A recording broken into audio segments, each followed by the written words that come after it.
Uncle uncle দেখুন তো এখানে কত জ্বর উঠে গেছে। আরে পল্টু, কার জ্বর আসলো আবার? কই দেখি, দাও তো।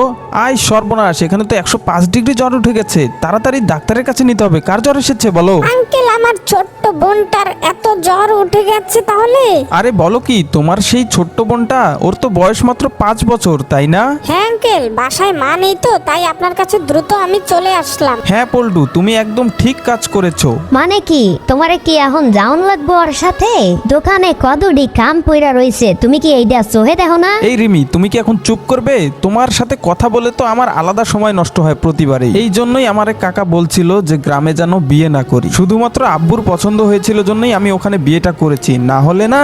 তুমি কি সত্যি যাইবা ওইখানে? তোমাকে বলেছি না কথা কম বলো। তোমার সাথে আমার কথা বলার কোনো প্রকারের ইচ্ছা নাই। চিন্টুর হোমওয়ার্কটা দেখো আর দোকানটা একটু খেয়াল রাখো, আমি এক্ষুনি আসছি। আমারও পোড়া কপাল, তোমারে যে কেন বিয়েটা করছি। ভালো কাজ করা তো আর চোখে পড়ে না, তাই না? এই পল্টু চলো তো, এখানে 1 মিনিট সময় নষ্ট করা মানেই লস। এখন বলো বন্ধুরা, চিন্টুর বাবার কাজটা তোমাদের কাছে কেমন লাগলো সেটা কমেন্টস করে জানিয়ে দিতে ভুলো না যেন। তোমরা যারা মাকে মন থেকে ভালোবাসো তারা প্লিজ সাবস্ক্রাইব করে ফেলো এখনই এবং কমেন্ট বক্সে লিখে যাও লাভ ইউ মা।